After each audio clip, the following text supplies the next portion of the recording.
Okay, I cannot speak the organizer because I'm one of them. I cannot thank the organizer because I'm one of them, although I did virtually nothing.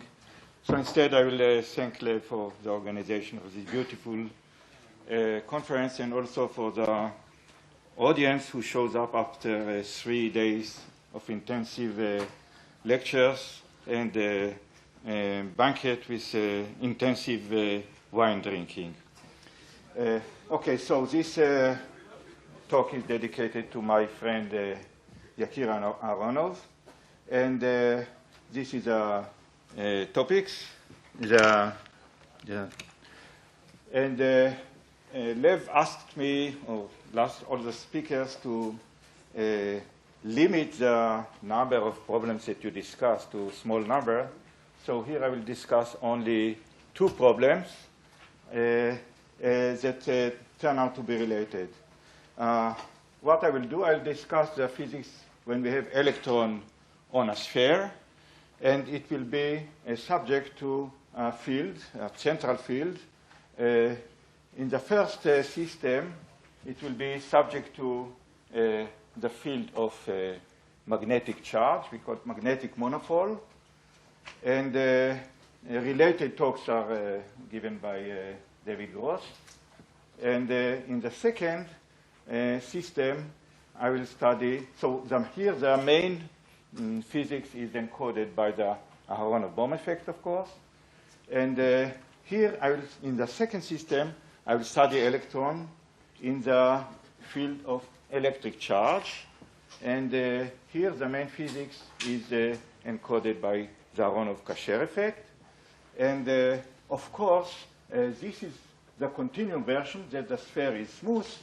And the solution for this problem are known for 80 years or even more. On the other hand, what is amazing that nobody studied this problem in tight binding picture. And it appears that, and that's what I will do here. And it appears that in the tight binding picture, the physics is much richer and a bit slightly more complicated. And as a bonus, we get that in the tight binding formalism, remarkably, the 2 spectra are correlated. Very short history. So you know that in 1931, Dirac argued that if we have magnetic charge, it must be quantized. And this is a famous Dirac quantization condition. And this means that the flux, magnetic flux through a sphere, is a integer multiple of the quantum flux unit. There are millions of proofs. I want to mention a seminal paper by Wu and Yang that discuss this problem from the point of view of singular vector potential. There's a very nice review by Sidney Coleman in Eritrea lectures, and also some papers by Roman Jakiv that goes, even the last one is in 02, I think. In condensed matter physics, the notion of magnetic monopole, it's not new. I mean, it was considered by several authors. But first of all, let us look at the solutions of the problem. So the solution of the corresponding hydrogen atom problem was done by Igor Tam already a few months after Dirac. And then there's a very beautiful consideration of the angular momentum algebra that shows that although the particle is spinless, it obeys angular momentum algebra of spin 1/2 particles. So this is just mention some methods that used in the solution of the problem. But in condensed matter, it appears to have been studied or used by several authors. This is famous paper by Holden, and then by Nagaosa. Recently, there's a group of Zonti in Princeton that consider these topics, and there are numerous papers about this. And the automatic reaction of a condensed matter physicist is, why don't you put it on a lattice or use tight binding model. And that's what I'll try to do now. What do I mean by this? I mean that the sites are located on a sphere, and the electron hop from site to site and obeys tight binding Hamiltonian. Here I take the graphene, the fullerene as an example, but I will also study simpler arrangement. And in this, I'll consider magnetic charge and electric charge. I want to stress that there is no electron-electron interaction, there is no disorder, no thermodynamic limit, just a spectrum of a small system. The main effort is to construct the Hamiltonian. Once the Hamiltonian is constructed, then we can sit down and just look at the spectrum and see its properties and symmetries. One may argue what is the motivation, at least for the magnetic monopole that was not found. Okay, the importance of magnetic monopole has been stressed over and over again, but I must say that for me, the main motivation was just the beauty of the physics involved, of, if you wish, if I change the word, it's just physical beauty, and I think there need to be no more apologies. From other point of view, we can say the following. This is a spectrum of electron in a plane with perpendicular magnetic field in the continuum limit. This figure is nice, but it's a little boring.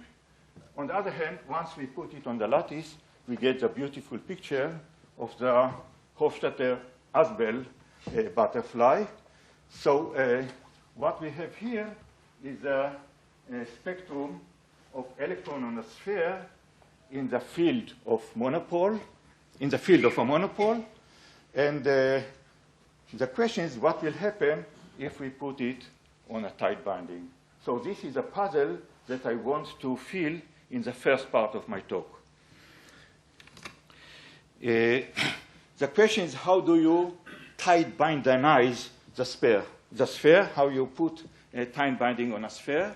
And the answer is that if you want the highest symmetry, you have no choice but take small objects that all the links and all the faces are equal. And we know that there are only 5 objects like this. We call them the Platonic solids. So what I will do now, I just consider the spectrum of electron hopping on the side of this object in the field of a magnetic monopole. And the question is how to construct the phase factor to generate this Hamiltonian. I need to generate this Hamiltonian, and the question how to construct this phase factor. Usually, what we do, we put phase or vector potential on each link, and we require that the integral or the sum will be identical for all faces, because all the faces are equal. But that doesn't work in a closed surface, because in the closed surface, you go on each link twice, and then you get 0. And how to solve this problem? We go to the paper of Wu and Yang, or we understand the Aharonov-Bohm effect in the following sense, that the phase itself over-describe electromagnetism because 2 different phases correspond to the same physical configuration. The field strengths under-describe quantum electromagnetism because a given field strengths correspond to 2 different physical configurations. The important quantity is what is called by Wu and Yang a non-integrable phase factor, or we call them just phase factor. So let us look at the tetrahedron. If we put a flux phi on each link, on each horizontal link, then we get, we put a phase vector potential phi. Then on each phase we get flux phi, and on the basis we get flux minus 3 phi. And of course, phi is not equal to minus 3 phi. On the other hand, if we look at the phase factor, we can guarantee that E to the I phi will be equal to E minus 3 I phi if the phase is quantized. So that is, in fact, put it in another language, the lattice version regularizes the singularity of the vector potential, or in other words, it is better to work in the group elements instead of the algebra. But in any case, we have suggestion how to construct the Hamiltonian, and after we do this, we can say, now what is rest is to diagonalize it and look at the spectrum. And that's what I will do now. So what we see here is 2 Landau levels, if you wish, 2 Landau levels of electron on the site of tetrahedron in the field of magnetic monopoles, and n is a monopole number. And the spectrum is periodic in n, where the period is a number of phases. And I did here 2 periods just for the completeness. This is rather boring, so let us first connect this. And then let us check the pattern of degeneracy. And the pattern of degeneracy is a little bit intriguing, because what we see is that the levels jump from the energy jump from one level to the other. So, for example, here the degeneracy is 3, and here the degeneracy is 1. That is for n equals 0.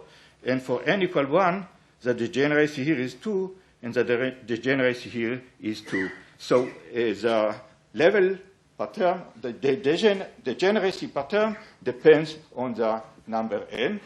And then we go to other objects. This is a cube, for example. And now you know the pattern. So this is n. The periodicity is 6. The cube has 6 faces.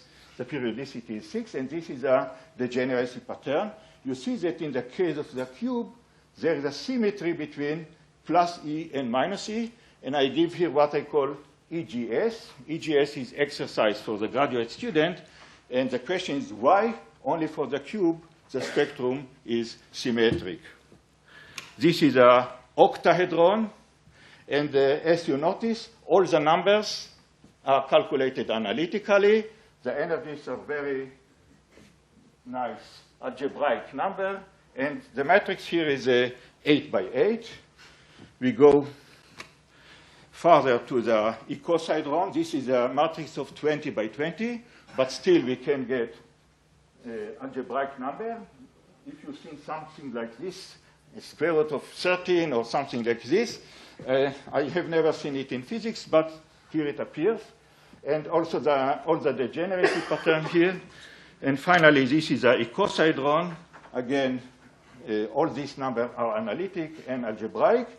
And if we go back to the pattern of degeneracy, then I just draw here how many combinations you can reach the number 12. And these are just dimension of the irreducible representation of the point group of this object. And they change with n because besides the central force that is supplied by the magnetic charge, we have, of course, angular momentum part, and also we have magnetic rotation group. And I didn't have time to analyze it. So anybody who's willing to do it is invited. So if we speak about similarity to some animal, this is a Hofstadter butterfly, Hofstadter-Albert butterfly, and this is our flying bat. We just changed the two words, and this is our flying bat. Okay, Fullerene. Fullerene, it's a little bit more complicated, and designing of the phase factor is really a challenge. It requires some non-trivial concept in graph theory that is called spanning tree. You have to put the graph on the plane. You have also in the Fullerene, you have two incommensurate faces, the pentagon and the hexagon. And here is another EGS exercise for the graduate student to prove that the cosinus of the spherical angle of the pentagon is given by this and this for the hexagon. Anyhow, because the two faces are not orthogonal, are not commensurate, then there will be no periodicity, and the spectrum is a little bit strange or disorder. But here we have the monopole number up to 300, and this is the energy. What is interesting to see here is what I call magic number. Why do we have magic number? In the magic number, the energies are high, and the reason is that the ratio between the area, spherical area of the hexagon and the pentagon is about 3 to 2, and when we have 84 monopoles, then the corresponding flux are close to integer. It is 2 for the pentagon and 3 for the hexagon, and then we get magic number. And there are other magic numbers that can be. So by this, I finished the first part, namely electron on the sphere in the field of magnetic monopole in the tight binding model. How much I left? 10 minutes. 10? Okay. Now I do the second problem. I take off the magnetic charge and put electric charge.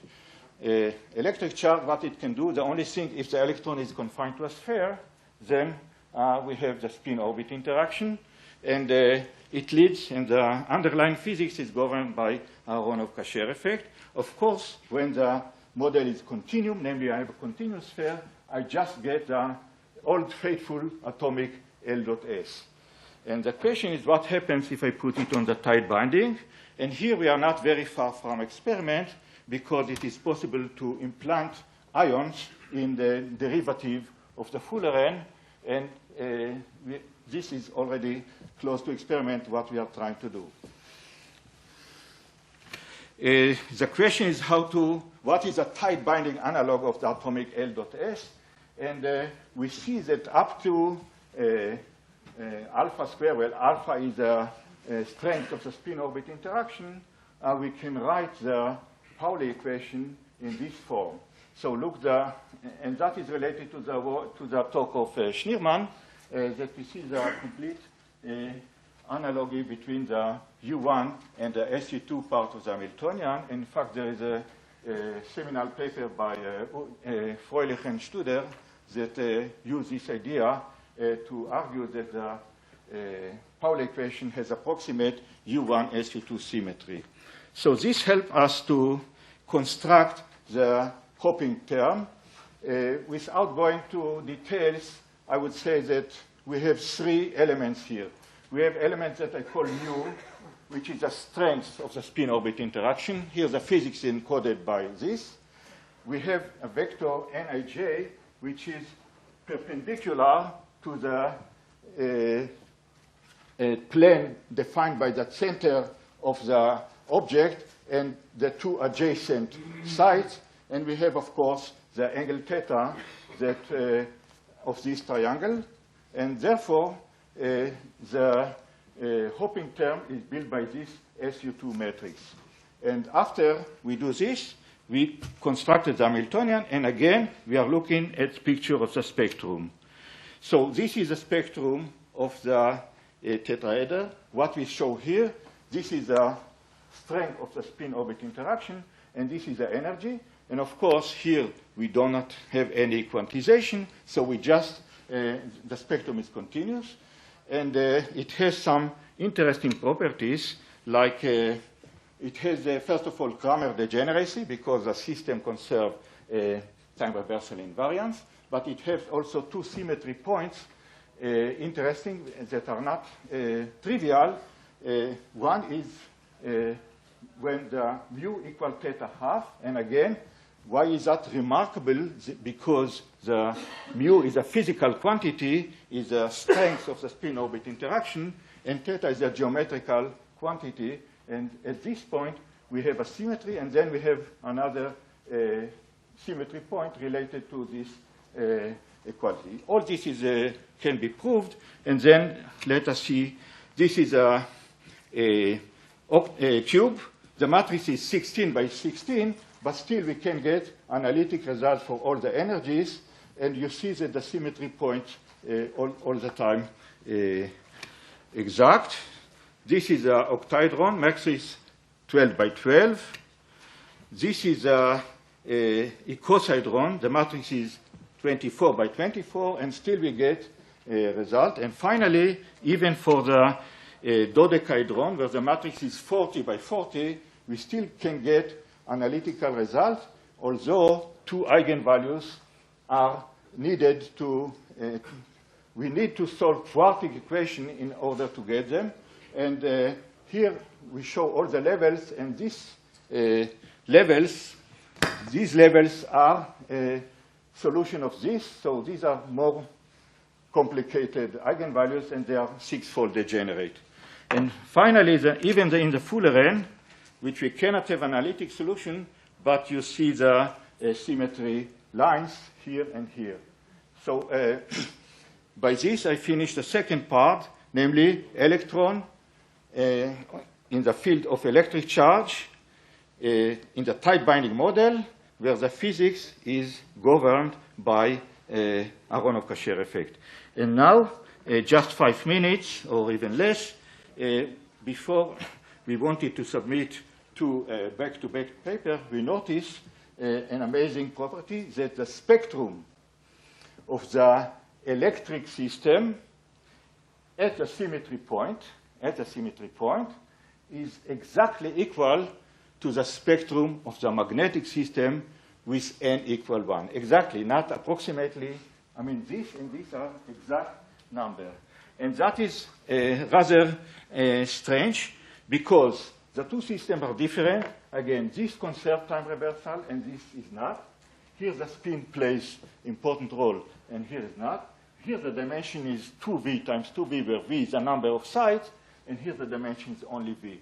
And still, we get exact correspond between the spectra, and that's what I call Aharonov-Bohm meet Aharonov-Casher. And the reason is related to the spherical geometry. We can show that at this and only at this point, we can have a similarity transformation of the spin orbit Hamiltonian, which looks like this. So you see it's H1 and H1 complex. Therefore, the 2v by 2v Hamiltonian conserve time reversal, but each one does not. And then we inspect the hopping term of this H1, and we find that these hopping terms are phase factors, and the cosinus of this omega AB are just two adjacent points, and the cosinus of this is given by this formula. It contains the angle theta that I showed you before, and also the spherical angle of A and B. And I don't know if this formula reminds you of something. Is something understand what this formula means? Okay, this is a Heron formula for a spherical triangle. What is Heron formula? Heron formula gives you the area of triangle if you know the length of its sides. And there's a Heron formula for Euclidean triangle, and there's a Heron formula for a spherical triangle. And this is one of the versions of the Heron formula for the spherical triangle containing the point AB and the North Pole. What is the upshot? The upshot that when we multiply all the phase factors, we just get the area of the sphere. And if you get the area of the sphere, this is exactly the magnetic flux of the unit magnetic monopole in unit of the flux quantum. So in this case, there's a nice game between physics and geometry that gives us this picture. And if you want, you can say that one of the consequences is that you can guess the spectrum of a system that is experimentally inaccessible. this is a system with a magnetic monopole, you can guess it by the system of the electric system, which principally is experimentally accessible. Okay, so what you take home instead of summary, first of all, we have a beautiful spectrum here, the flying bat. We have interesting structure of point groups that must include also the angular momentum of the magnetic monopole and the magnetic rotation group. We have magic number in the Fullerene. We have a suggestion for the tight binding analog of the atomic L.S. And we have a correlation between two spectra of seemingly different systems where AB meet AC. Okay, thank you very much for your attention.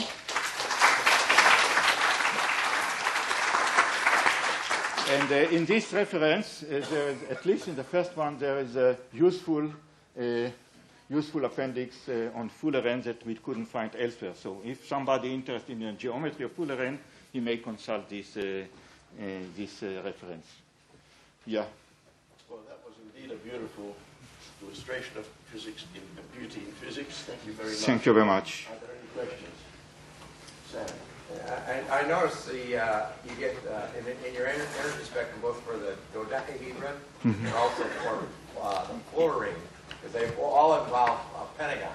Yes. Right? No, Fullerene is 12 pentagon and 20 hexagon. Right. Yeah. Yes. But they involve the square root of 5 minus 1 over 2 everywhere. The golden ratio is everywhere in those energies. No, it's square root of 5, but not exactly square root of 5 minus 1 divided by 2, I think. You have a lot of square root of 5. I thought I saw it somewhere. Okay. Mm-hmm. Isn't true? Yeah, somewhere it appears, but not. It's not ubiquitous. Yes. Yeah. Okay. So what is the question? Yeah. So somehow the symmetry of the pentagon. Here we go. The last square root of 5s. Yeah, a lot of square root of 5. But if you find the golden mean, yeah. The Fullerene, Yeah, maybe. Yeah, you can take square root of 5 away. Okay. All right. Maybe it appears there. The Yeah. golden ratio occurs in here also. Okay. So geometry everywhere. Yeah. Yeah. Exactly. Questions? Pavel, no? Yes, I had a question. First of all, as usual, I make a remark. I didn't hear you. As usual, I make a remark. Truly beautiful.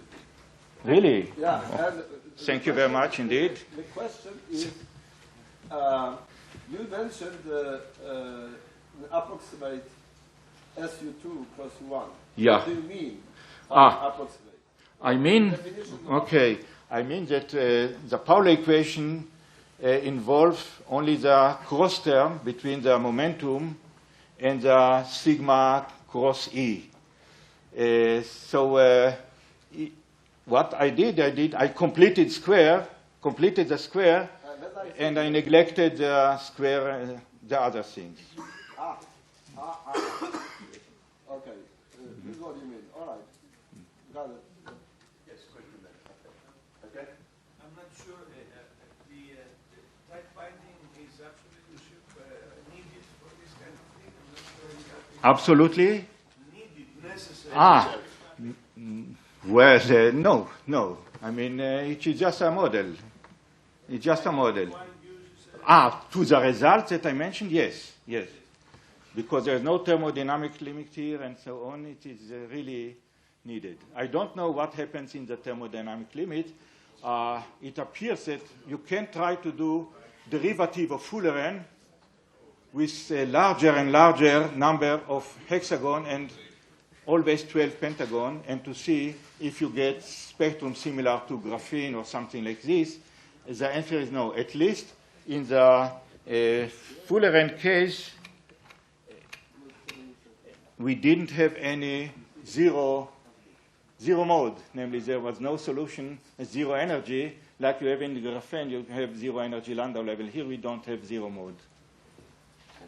If there are no other questions, let's thank all the speakers from this morning's session.